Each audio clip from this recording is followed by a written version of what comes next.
Parce que qui dit autorité, exercice de l'autorité, forcément dit exercice, dit prendre des décisions. Et donc, c'est ce que je vais dire est vrai dans la vie professionnelle, mais ce que je veux dire aussi est vrai dans votre vie personnelle. Et on voit bien que cette autorité, cet exercice de l'autorité, ben voilà, demande un vrai travail de l'intelligence. Ce qui gouverne la prise de décision, c'est une des vertus cardinales. Vous connaissez les 4 vertus cardinales. Hein, je ne vous ferai pas l'offense de vous demander les 4 vertus, parce que tellement c'est évident. Mais donc la prudence, la justice, la force et la tempérance, au cas où. Et donc c'est la prudence qui gère, en tout cas qui guide l'agir. Hein, la mission de la prudence, c'est mettre de l'intelligence dans l'agir, dans l'action. Hein, la prudence, on confond prudent, on pense que être prudent, c'est appuyer sur le frein. Mais ça peut être très imprudent d'appuyer sur le frein dans certains cas. Hein, c'est bon ? Prudence, tempérance, justice et force. Hein, prudence, tempérance, justice et force. Les théologales, ça vous les connaissez, foi, espérance, charité, mais les cardinales, ce sont les vertus humaines. C'est intéressant de savoir que la vertu, comment est-ce qu'on la définit ? C'est une force, virs virtutis, c'est force en latin. Donc c'est une force permanente, c'est une disposition permanente acquise par la répétition des actes, la vertu. Alors, ça peut un peu moins, le mot fait un petit peu, ça sonne pas très bien comme ça. Mais on peut dire, voilà, une disposition permanente, une manière d'agir, une manière de faire, une force intérieure, voilà, on pourrait dire ça comme ça, parce que maintenant, il faut faire très attention aux mots qu'on emploie. Mais la prudence, donc, c'est la raison droite dans l'agir. Mettre de la raison dans l'agir. Il y a 3 actes de la vertu de prudence, c'est-à-dire 3 étapes de la vertu de prudence. La vertu de prudence vise l'action. Ça, c'est très important. La vertu de prudence, c'est pas de l'inaction. Donc, il y a 3 étapes dans la prise de décision, 3 étapes dans les actions. Premièrement, la délibération. Et la délibération, c'est très important. C'est quoi ? C'est ce discours intérieur qui fait que on se dit à soi-même pourquoi on prend la décision. Pourquoi on prend cette décision plutôt qu'une autre. On a vu les différentes possibilités. Et donc cette délibération qui va faire que, voilà, je me dis à moi-même le pourquoi de telle décision. Je me dis à moi-même, c'est ce discours intérieur. Un peu comme quand vous allez demander une augmentation ou quand vous allez faire votre déclaration d'amour, ben voilà, vous vous dites à vous-même qu'est-ce que je vais dire. Et s'il me dit ça, qu'est-ce que je dis. Et vous voyez c'est ce discours intérieur, la délibération. C'est très important la délibération, parce que la délibération, c'est on se remet face à la finalité. Le pourquoi, c'est sur le pourquoi, alors qu'on passe beaucoup de temps sur le comment. Et comme je vous l'ai dit hier, le fait de gouverner c'est prévoir, et donc gouverner, c'est d'abord se poser les questions du pourquoi, de où on va, la direction, de la vision. Donc délibération. Ça veut dire aussi délibération qu'on ne se laisse pas contraindre ou comment dire, gouverner uniquement par l'émotion. Parce que ce qui se passe que, voilà, on n'est pas fait que de bois, donc il se passe souvent qu'on se laisse guider par l'émotion. C'est-à-dire qu'une émotion joyeuse comme une émotion agaçante. Ah, celui-là il m'agace, etc. Je vais prendre telle décision. Ou alors celui-là, il est super sympa, voilà. Comme si c'était quelque chose de spontané. Et c'est pas l'émotion qui doit guider la décision. C'est de se remettre face au pourquoi de la chose, c'est mettre de la raison là-dedans, de l'intelligence là-dedans. Pourquoi c'est pas l'émotion ? Parce que si on guide à coup d'émotion, eh bien les émotions, on sait bien, elles vont de droite et de gauche, c'est-à-dire elles sont tantôt complètement enthousiastes, tantôt complètement dans le fond du trou, tantôt elles nous poussent de l'avant optimistes, tantôt pessimistes, etc. Donc, et on voit bien des personnes qui guident à coup d'émotion, et donc à coup d'intuition, à coup de, vous voyez, c'est épuisant parce qu'on nous dit une chose, puis ensuite le lendemain le contraire de la chose, parce que voilà, ils n'ont pas assez réfléchi Où est-ce qu'ils voudraient aller? Ils ont pas eu ce discours intérieur. Hein. Et c'est important, c'est l'intelligence qui nous donne ça, c'est le pourquoi des choses. Hein, et pourquoi pourquoi je change de travail, pourquoi je reste dans ce travail, voilà. Ça veut dire quoi? Ça veut dire, quelque part pour nous chrétiens, une certaine dimension de vie cachée, c'est-à-dire de vie de silence. Celui qui gouverne doit avoir des temps de silence. Justement parce que ce qu'il a, et plus la charge est importante, plus le poste est important, plus la dimension de silence et de solitude doit être importante. Pour justement faire cet exercice-ci. Parce que si vous passez en permanence d'une action à une autre, vous enchaînez les rendez-vous, vous enchaînez, etc., comment est-ce que vous aurez eu le temps de la délibération? Et vous serez à un moment donné face au mur à prendre la décision, dans la précipitation, dans l'angoisse, ou dans l'extase, je sais pas quoi, bon, et puis ce ne sera pas forcément la bonne. Donc délibération, c'est très très important, délibération. Deuxième étape, c'est le conseil. Le conseil qui est une étape importante, c'est-à-dire que, et plus, les décisions à prendre sont importantes, plus il faut demander conseil. Et quand on est jeune, comme vous l'êtes, jeunes et beaux, et belles, eh bien, on a souvent tendance à zapper cet aspect-là des choses. On pense à quelque chose, on voit que c'est bien, parce qu'on voit que c'est un bien, forcément. Hein, tout de suite on y va. Mais, je pense pour les décisions importantes, on passe pas par l'étape conseil. Qu'est-ce que tu en penses? Et dans cette étape conseil, ça peut être un conseil professionnel, ce qu'on appelle au fond le coaching, hein, le coaching qui est ni plus ni moins une version laïque de l'accompagnement spirituel. Mais pour nous en tout cas chrétiens, hommes et femmes de foi, l'accompagnateur spirituel va être celui qui nous aide à réfléchir dans la décision à prendre. J'entends les grandes décisions, parce qu'il ne faut pas non plus 36 ans pour choisir entre un pain au raisin et un pain au chocolat. Je veux dire, il n'y a pas exercer la vertu de prudence, sinon on ne fait plus rien dans la vie. Mais des grandes décisions, et du coup, voilà, c'est... Et le conseil, qu'est-ce qu'il vient? Il vient éclairer... Le conseiller vient éclairer l'intelligence du décideur pour lui donner peut-être d'autres options possibles auxquelles il n'avait pas pensé. C'est ça l'intérêt du conseil. C'est simplement, c'est pas à lui de prendre, comme on dit, les conseillers ne sont pas les payeurs. C'est tout à fait juste. C'est pas à lui de prendre la décision, mais il vient éclairer l'intelligence du décideur. Ça veut dire aussi prendre conseil de personnes qui sont aptes à vous conseiller. Combien se confessent avec leur coiffeuse, par exemple? Et alors, peut se confesser avec sa coiffeuse, si ce n'est qu'on n'aura jamais l'absolution. Mais combien se confient à leur boucher ou à leur médecin? Par exemple, les médecins, c'est les grands confesseurs aujourd'hui. Plus personne ne va voir les curés, mais on raconte sa vie au médecin et au notaire. Un notaire que je rencontrais il n'y a pas si longtemps disait « Mon père, mais pourquoi est-ce que vous confessez plus? Je passe mon temps à confesser dans mon étude. » Je dis « Oui, mais vous ne donnez pas l'absolution. » Donc du coup, et c'est vrai, parce que les gens ont besoin de parler. Et c'est vrai que le fait, le confessionnal était un lieu aussi de... Donc c'est important aussi d'avoir ce conseil d'une personne qui est apte à nous conseiller. Qui est apte à nous conseiller? Ça veut dire une personne référente. Et la personne peut être différente, ça c'est le bon sens, suivant qu'il s'agisse d'un aspect spirituel, d'un aspect professionnel, d'un aspect relation amoureuse ou que sais-je, ou matrimoniale, décision, voilà, ou financier. Là aussi, bien souvent, on passe tout de suite de la délibération à l'action, qui est la troisième étape, sans prendre conseil, ou alors vous voyez des gens qui sans cesse demandent conseil. Ah, ils vont voir un père, mon père, qu'est-ce que vous en pensez? Le prêtre, voilà, avec ce qu'on lui donne, il donne un peu son opinion. Et puis on va voir un deuxième, et un troisième. Du coup, ce qui fait qu'il y a une confusion dans la tête de celui ou celle qui doit décider, parce que forcément, chacun a son opinion.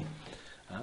Et c'est là où il y a intervient un aspect psychologique dans la prise de décision, c'est que il y a souvent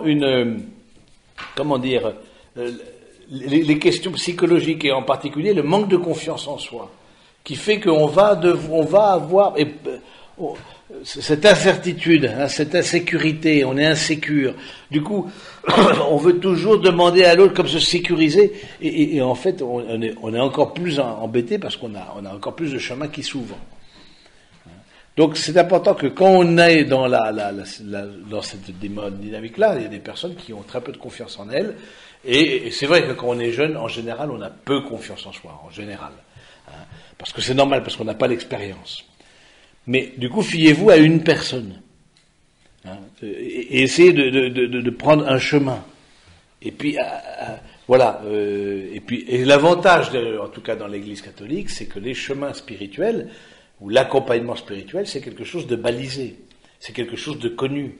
On ne va pas vous envoyer dans les mains d'un gourou ou d'un type qui va vous demander de se sortir le carnet de chèques toutes les 2 minutes. Hein, parce que le coaching, c'est bien, mais il faut sortir beaucoup de cartes bleues. Donc du coup, là, au contraire, dans l'Église, je trouve qu'il y a une grâce d'accompagnement des personnes et d'accompagnement de la décision des personnes. Donc, prenez une personne qui vous guide, et ça, c'est vrai au travail, mais c'est vrai pour tout. Ce que je vous dis là, c'est vrai pour tout. Toutes vos vies, votre vie amoureuse, votre vie, décision familiale, amicale, pour les sous, pour la vie professionnelle, pour la vie spirituelle, pour répondre à un appel du Seigneur, je sais pas quoi, d'aider la paroisse de telle chose. Voilà, c'est vrai pour tout. Quel est le conseil que je demande et à qui je demande conseil? Donc voilà, j'ai délibéré, j'ai pris conseil, et la troisième étape, c'est ce qu'on appelle en latin l'imperium, c'est-à-dire le passage à l'acte. J'agis. La prudence a comme finalité d'agir. Et donc, celui qui est en autorité et qui n'agit pas, ça c'est vraiment l'abomination de la désolation. Parce que quelqu'un, justement, c'est quelqu'un qui... on en a parlé un petit peu hier, mais on lui demande de prendre des décisions, il ne les prend pas. Pourquoi il ne les prend pas? Parce qu'il a peur. Il y a beaucoup de gens beaucoup plus de responsables que vous ne croyez, de supérieurs hiérarchiques, qui ont peur de leurs subordonnés. Ils ont peur de la réaction. Et pourquoi est-ce qu'ils ont peur? Parce qu'ils ne se sont pas mis assez face à la finalité de leur décision et au pourquoi de leur décision. Alors, ça peut tenir aussi à une incertitude personnelle, émotionnelle aussi, quelque part, voilà, il y a des gens qui sont angoissés de nature, mais voilà, quand on est angoissé de nature, il ne faut pas prendre beaucoup de responsabilités, parce que la responsabilité, même pour ceux qui sont zen, ça les angoisse. Hein, parce que voilà, il faut ça aussi savoir, qu'est-ce que je peux prendre comme responsabilité?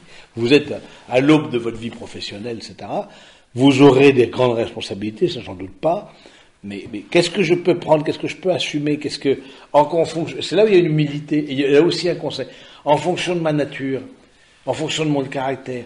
Il y en a qui sont archi-zen, mais voilà, ils peuvent prendre beaucoup de responsabilités, ça les angoisse pas, ils dorment très bien la nuit, etc. D'autres, rien que la responsabilité de 2 personnes les angoisse comme pas possible. Hein, donc, et ça on choisit pas malheureusement, sa psychologie. Hein. Donc à vous de réfléchir à ça. Et donc le passage à l'acte. Il y a une difficulté dans le passage à l'acte, c'est que des personnes, et ça je l'ai vu, passent à l'acte, mais au fond, sans avoir délibéré, sans avoir pris conseil. Vous voyez, et ça c'est un peu typique c'est sur le coup de cœur, clac, je fais ça, c'est ce qu'on appelle l'achat impulsif. Vous voyez, tout le marketing vise à ça. Le marketing vise à annihiler la vertu de prudence. Faites tout pour que vous agissiez comme ça, sans réfléchir, et que vous sortiez tout de suite la carte bleue. Or, nous pensons qu'au contraire, qu'il y a une réflexion à faire, et donc une personne qui voilà, impulsive, quelque part, voilà, un peu soupolée, etc., qui prend des décisions sans même avoir délibéré, sans même avoir pris conscience, du coup elle prend la décision, et comme il n'y a pas eu en amont ce travail, une fois la décision prise, forcément elle se retrouve dans une forme d'angoisse, parce qu'elle ne sait pas pourquoi elle a pris la décision, parce que l'émotion qu'il a portée au moment de la décision n'est peut-être plus là. Vous comprenez? Donc je pense que c'est très important de respecter ces 3 choses. Délibération, mais en même temps ne pas passer son temps dans la délibération, parce qu'il y en a aussi qui ne font que délibérer. Ils ne passent jamais à l'action, conseil et puis action. Hein, et ça c'est les 3, c'est la manière de prendre toute forme de décision. Ça veut dire aussi la part de silence, ça veut dire la part de solitude. Ça veut dire qu'à un moment donné, j'aurai aussi, face à une décision, des contradictions. Ça, c'est évident. Aucune décision importante n'engendre aucune décision importante, ou plutôt toutes les décisions importantes impliquent une contradiction, forcément, parce qu'il y a des gens qui ne sont pas d'accord avec vous. Alors on voit les personnes, on voit des managers, et ça c'est terrible, c'est le dernier qui a parlé qui a raison. Pourquoi? Parce qu'ils n'ont pas délibéré, parce qu'ils ne savent pas pourquoi ils prennent la décision. C'est le dernier qui a parlé, comme le bout de bois qui va sur le courant d'eau, voilà, ça va à droite, il va à droite, il n'y a pas de direction. Il n'y a pas de direction. Parce que derrière ça, derrière ça, il y a le souci de plaire. Quand vous êtes en responsabilité, il faut renoncer à plaire. Ça, c'est capital. Il faut vraiment, c'est une sorte de travail aussi intérieur. Il faut chercher le bien. Il ne faut pas chercher à plaire. Qu'est-ce qui est le bien pour mon équipe, pour la personne, pour l'entreprise, pour ma famille? Qu'est-ce qui est le bien? Même, et du coup, on peut prendre parfois des décisions qui déplaisent, mais qui au fond sont les bonnes décisions. Alors, il faut les expliquer, il faut faire de la pédagogie. Il faut faire de la pédagogie. Et alors, de là arrive un autre aspect de notre méditation, c'est les différentes formes de management. J'en ai parlé un peu hier, un petit peu hier, mais pas tant que ça. Hein. On connaît à peu près d'abord deux grands styles de management, ce qu'on appelle le management directif.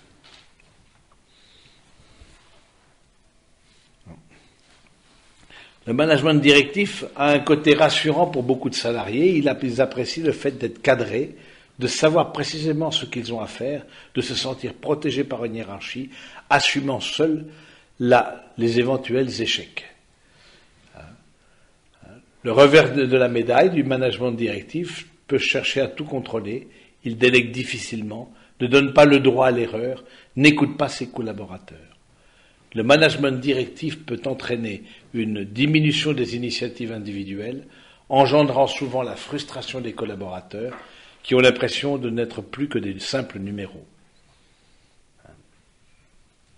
Souvent, le management directif est impopulaire. Et donc le manager doit être capable de gérer l'isolement, tout en gardant le cap qu'il est fixé. Donc c'est une forme de management directif, c'est-à-dire que assez vertical. Et c'est vrai que c'est plus trop à la mode, ce style de management. Ça ne veut pas dire que... Je voulais vous passer une vidéo, mais je pense qu'on n'a pas d'internet ici dans la pièce. Je demande à un cabinet de recrutement, etc., qui interviewait les gens. Quel style vous voulez avoir comme patron? Est-ce que vous voulez avoir un patron copain? Ou est-ce que vous voulez avoir un patron, au fond, peut-être plus distant,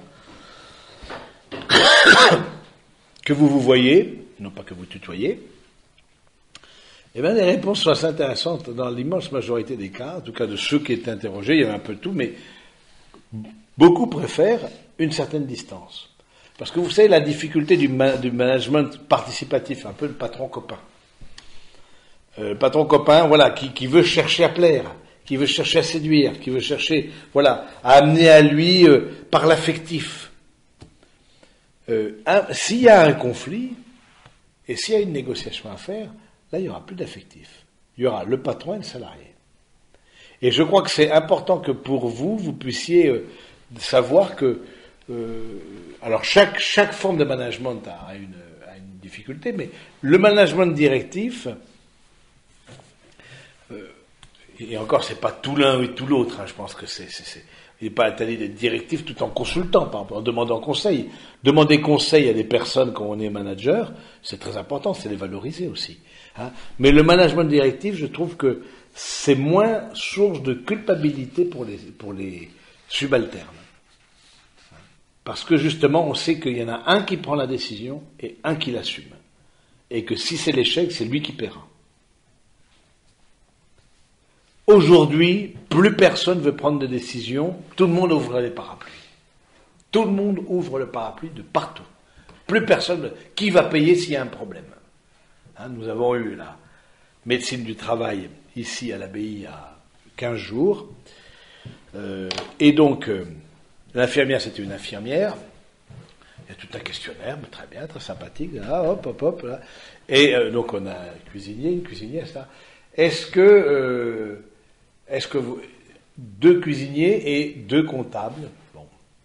Est-ce que vos salariés sont soumis à des risques de chute? Moi, je dis non. Pour moi, chute, c'est celui qui va, voilà, sur le toit, qui va dans les échafaudages, qui va, voilà, oui, là, il y a un vrai risque, qui prend un harnais, qui a, bon. Ah oui, mais ils peuvent glisser. Ah oui, c'est vrai, ils peuvent glisser, oui. Ils peuvent tomber dans l'escalier. Ah ben oui, c'est vrai, ils peuvent tomber dans l'escalier. Donc, il y a un risque de chute. Risque de chute. Tout est comme ça, c'est exaspérant. Mais on se protège, ce que j'appelle la mentalité sécuritaire, c'est personne ne veut porter quelque part une difficulté, et la souffrance qui fait malheureusement partie de la nature humaine, c'est le risque zéro. C'est le risque zéro. Et je crois que de ce côté-là, le management directif, c'est celui qui dit, si ça va mal, c'est moi qui paie. Mais on n'en trouve pas beaucoup. C'est le capitaine qui est à la tête de son bateau, qui va pas passer le bébé à l'autre. Ah mais non, c'est machin qui m'a dit. Non, non. S'il y en a un qui est, c'est à moi. S'il y en a un qui a viré, c'est moi. Ça, vous l'entendez très peu. Ce courage. Je vous ai parlé hier dans la petite feuille, je ne sais pas si vous êtes servi un peu de la petite feuille que je vous ai donnée. Où est-ce qu'on en est de la grandeur d'âme? Où est-ce qu'on en est de la grandeur d'âme? Vous voyez, c'est-à-dire d'avoir ce qu'on appelle l'âme grande, la magna anima, la magnanimité. Où est-ce que vous en êtes dans la magnanimité? Est-ce que vous êtes prêt ou prête à prendre aussi quelque chose qui est difficile et à l'assumer? Mais il faut réfléchir avant. Il ne faut pas aller au front, au sable au clair, voilà, pour la gloire de Dieu et le salut du monde. Ça n'aura aucun sens. Est-ce que je suis prêt moi-même à assumer quelque chose? Et du coup à payer aussi, peut-être les pots cassés, peut-être à le payer aussi alors c'est pas interdit d'être intelligent, on peut être aussi politique, etc. Mais vous voyez comme c'est tout dans la nuance.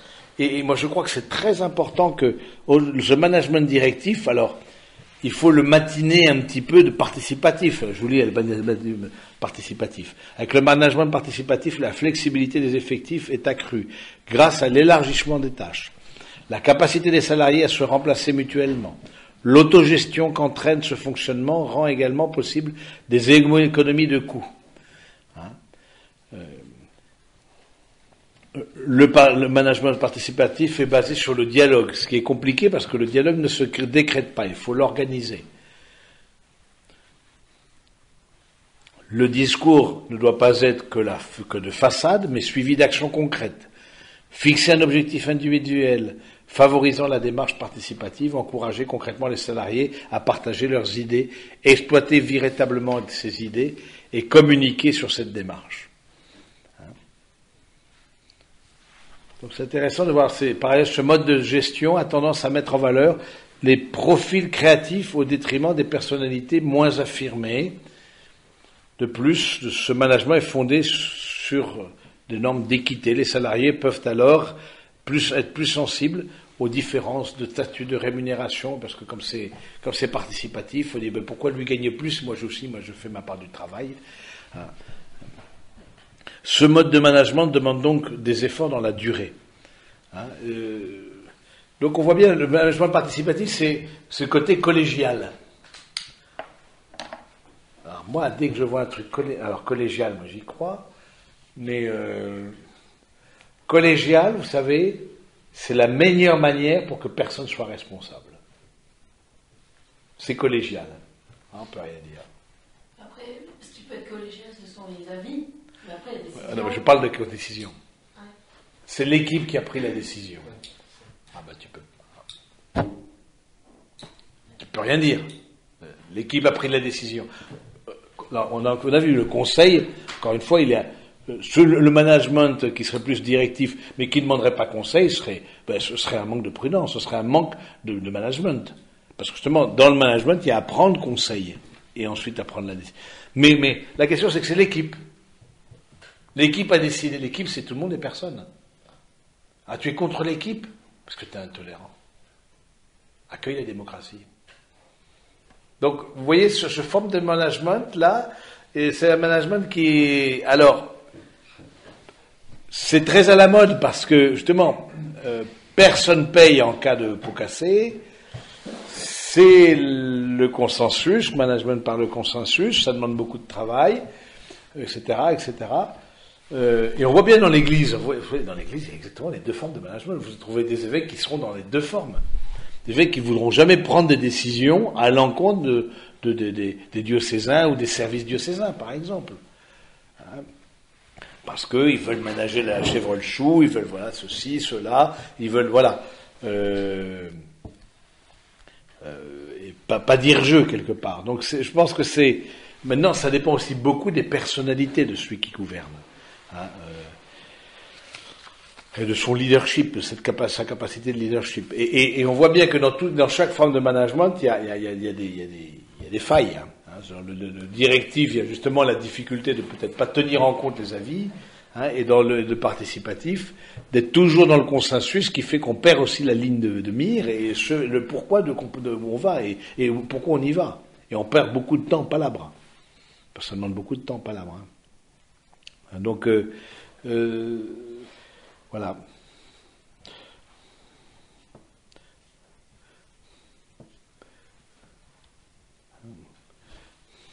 Chaque mode de management présente donc ses atouts et ses risques. Si la formule magique n'existe pas, c'est l'adaptation que le manager pourra trouver, dans l'adaptation que le manager pourra trouver le bon équilibre. Même dans les organisations très contraintes, la question de la directivité ou de la participation relève en priorité du discernement du manager, de sa capacité à gérer des contextes différents. Et on voit bien que c'est pas noir ou blanc, c'est vraiment à l'intérieur de chacun. Et alors il y a des tempéraments qui sont beaucoup plus, voilà, à diriger, leadership, charismatique, on peut dire. Les charismatiques sont typiquement directifs. Directifs avec de l'affectif. C'est ça, c'est que le charisme, les personnes charismatiques, ils essayent aussi de, oui, méfiez-vous, comment vous dire, de celui aussi qui, hein, vous valorise quelque part, mais vous valorise aussi pour vous manipuler. Vous laissez pas manipuler. Je pense que c'est très important. Hein, qui dit, on est vraiment potes, et puis toi, on est vraiment sur la même longueur d'onde, on est vraiment, etc. Et en fait, il envoie l'autre, justement, l'autre devant, en fait, pour montrer, pour tester quelque part, quelle est la réaction du service. Et, mais non, moi j'ai rien dit, non, c'est une telle qui a parlé. Vous voyez ce que je veux dire, c'est le côté manipulateur, le côté... Ça, il y en a. Je vous invite à lire un livre qui m'a beaucoup aidé, parce que malheureusement aussi dans l'Église, il y a des manipulateurs. Il y en a deux, les manipulateurs sont parmi nous. Et puis, je ne me rappelle plus l'auteur, puis une c'est de Irigoyen. Irigoyen, ça vous dit quelque chose, cet auteur, Irigoyen, sur la manipulation. Hein? Irigoyen, c'est H, c'est du Pays Basque, Irigoyen, avec un Y. Irigoyen avec YN. Irigoyen. Donc sur les deux livres sur la manipulation qui étaient écrits, parce que c'est quelque chose, je trouve, qui est très d'actualité, parce qu'on est on forme beaucoup des personnalités, comme on est moins dans cette dimension directive, verticale, du coup, on passe beaucoup plus par l'affectif et par la manipulation pour arriver à ses fins. Et ça, je crois que, et dès que vous sentez qu'il y a quelque chose de pas clair, dites-vous qu'il y a premièrement, de pas clair. Et puis, deuxièmement, dès qu'une personne arrive dans un service et que le service est divisé, là, vous avez un manipulateur en face de vous. Donc, il faut avoir un radar à manipulateur, un radar porté, je veux dire, embarqué, où vous puissiez... on ne le voit pas quand on est jeune. On voit parce qu'on a... je vois vos bonnes têtes, vous êtes bon comme le pain. Non, mais c'est vrai. Vous êtes, À la fin, on ne peut pas faire grand-chose quand il y a un manipulateur de l'équipe. Moi, je l'ai vécu l'année dernière, je me suis viré de l'école à cause de ça. Ouais. Le directeur était un manipulateur de première, il a viré, l'équipe était hyper soudée et il voulait virer les deux nouvelles parce que forcément on prenait trop de place et puis on prenait des décisions ensemble parce qu'on était une équipe enseignante et on s'est fait virer parce que nos postes étaient remis au mouvement automatiquement. Il a tout fait pour qu'on ne revienne pas. Oui. On ne peut rien faire. C'est le détecter. Allumer les warnings, c'est tout.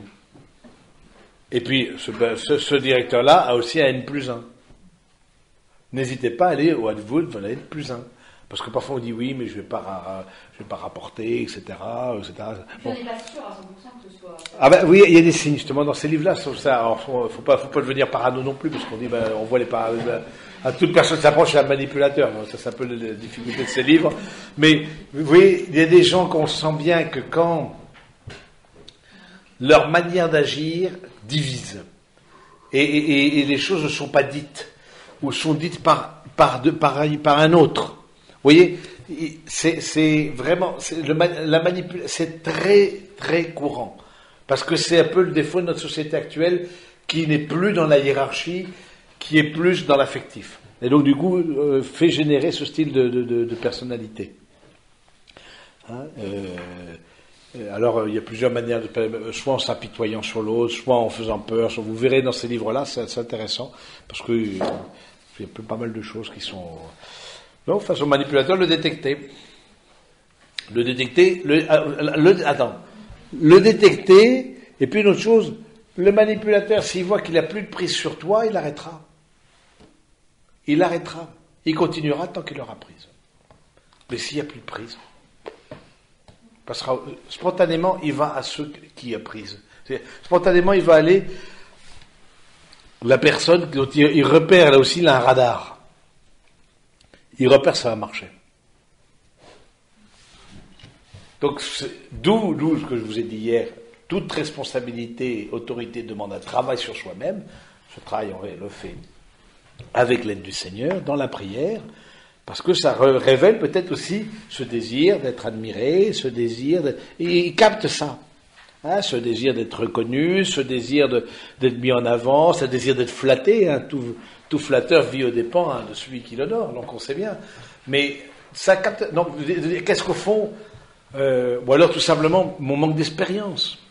Et puis on apprend l'expérience un peu à grands coups dans la tête qu'on apprend. Quoi. Donc, mais c'est vrai qu'un manager bien, à mon avis, c'est quelqu'un, en tout cas pour moi, ce serait très important, c'est quelqu'un qui sait prendre les coups et qui n'accuse pas les autres de l'échec de ses propres décisions. Il n'y en a pas beaucoup. Il y a Jésus. Jésus qui est le manager par excellence. Ma vie, nul ne la prend, c'est moi qui la donne. Et quand je dis ça, c'est pas que je veux faire dans la piété, c'est que Jésus, c'est celui qui, justement, a accepté de prendre les coups sans les donner, sans les rendre, pour conduire, c'est vraiment pour nous conduire vers le salut. Et je crois que c'est très beau de voir l'exemple de Jésus comme pasteur, comme berger. Hein, parce que le manager, c'est une forme de pasteur aussi, de berger, et il n'a pas regardé à la dépense. Il a eu cette grande ordre. Ma vie, nul ne la prend, c'est moi qui la donne.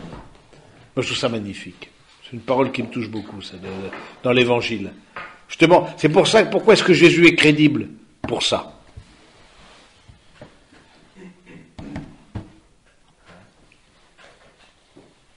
En même temps, c'est important d'expliquer. Je veux dire, vous voyez, ça demande, d'où le conseil, d'expliquer, mais vous êtes parfois face à des personnes, vous aurez beau, comme dit Jésus, quelqu'un aurait beau ressusciter d'entre les morts, ils ne croiront pas, quoi. Je veux dire, vous aurez beau lui expliquer par A pour plus B, parce qu'il y a de la jalousie, il y a le désir de nuire, il y a tout ça, ça fait partie du monde du travail. Alors j'avais vu d'autres choses.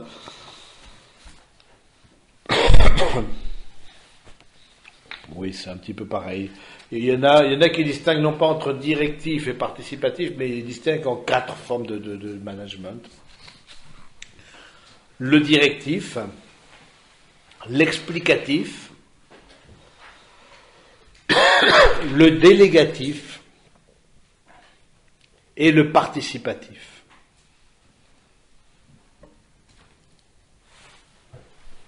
Le directif, il a un comportement rassurant par sa maîtrise de la situation et sa connaissance de l'environnement. Dans quel cas c'est utile? C'est intéressant de voir quelqu'un, au fond, quelqu'un qui a un management directif est très important dans des situations d'urgence. Quand il y a urgence, quand la boîte est en train de couler, le navire est en train d'aller vers le fond, il faut quelqu'un qui ait un vrai projet pour l'entreprise et puis qui s'y tienne.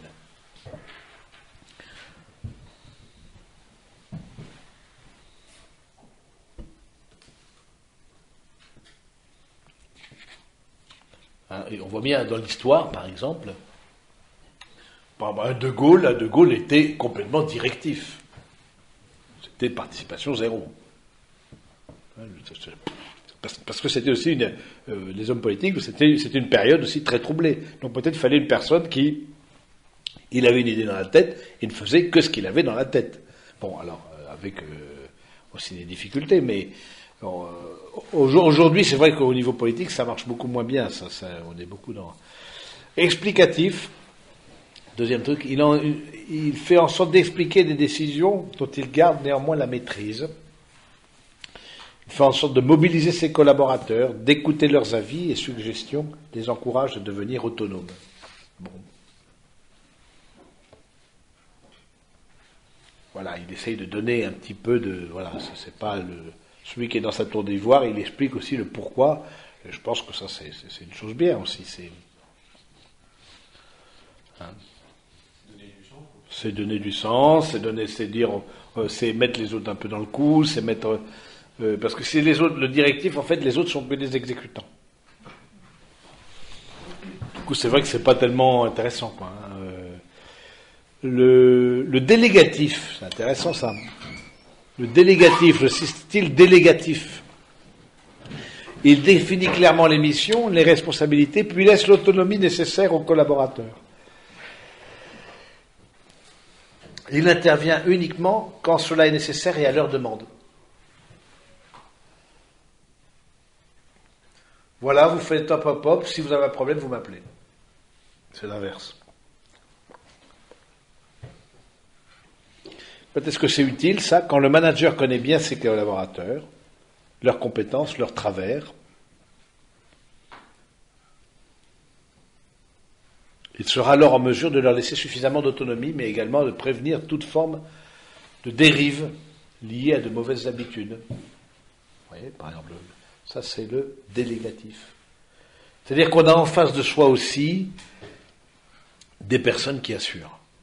C'est-à-dire qu'un système délégatif n'est possible que quand on a des gens responsables en face. Et le participatif, comportement du manager, donc propose des projets d'équipe, incite à la remontée d'informations, aux discussions, il va associer les collaborateurs aux décisions et se préoccuper de leur engagement dans les projets. La difficulté, c'est qu'on réduit trop la distance hiérarchique dans ce mode de management. On est tous d'égal à égal, quelque part. C'est le consensus. Au risque de ne plus pouvoir prendre de décision quand il faut trancher. Parce que parfois, il y a un conflit. Et là, forcément, il y a un patron et puis il y a un subalterne.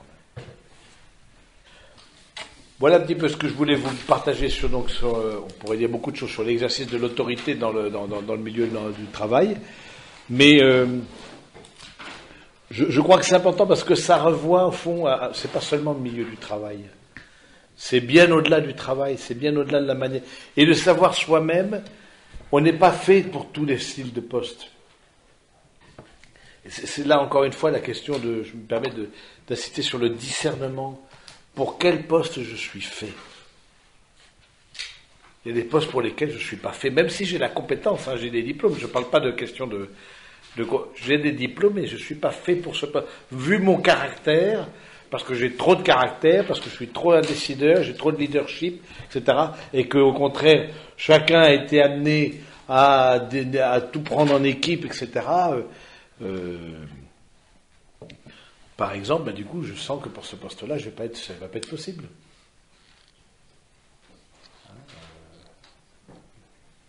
Parce que du coup, ça va être délayé, ça va être... Et puis moi, je vais bouillir intérieurement. Je dis, non, on passe à l'action, ou pas, ou non. Bon. Donc, ça demande un vrai discernement, d'où une connaissance de soi-même.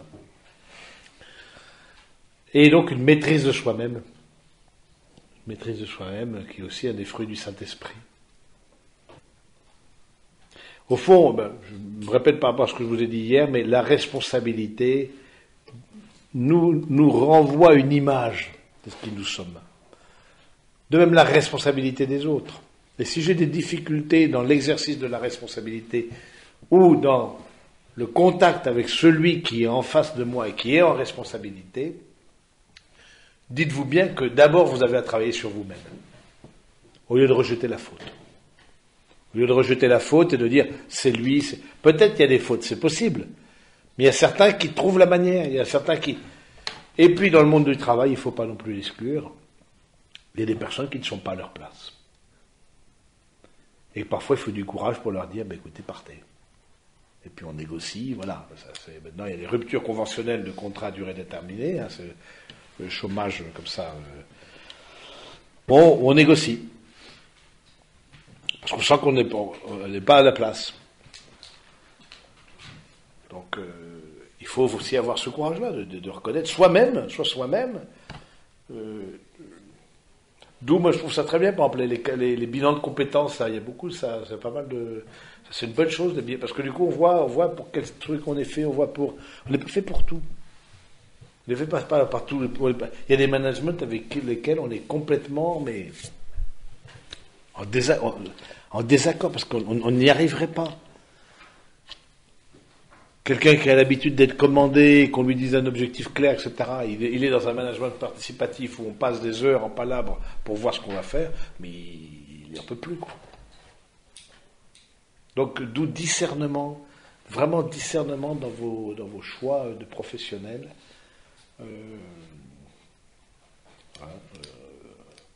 Parce qu'au fond, c'est des grands choix. Vous savez, il y a 3 grands choix à prendre dans la vie. Il y a le choix d'état de vie. Premier grand choix. Deuxièmement, le choix de Dieu dans sa vie. Troisièmement, le choix professionnel. Et avec tout ce que ça implique derrière. Il y a 3 choix à prendre. De ces 3 choix dépendent énormément d'autres choix.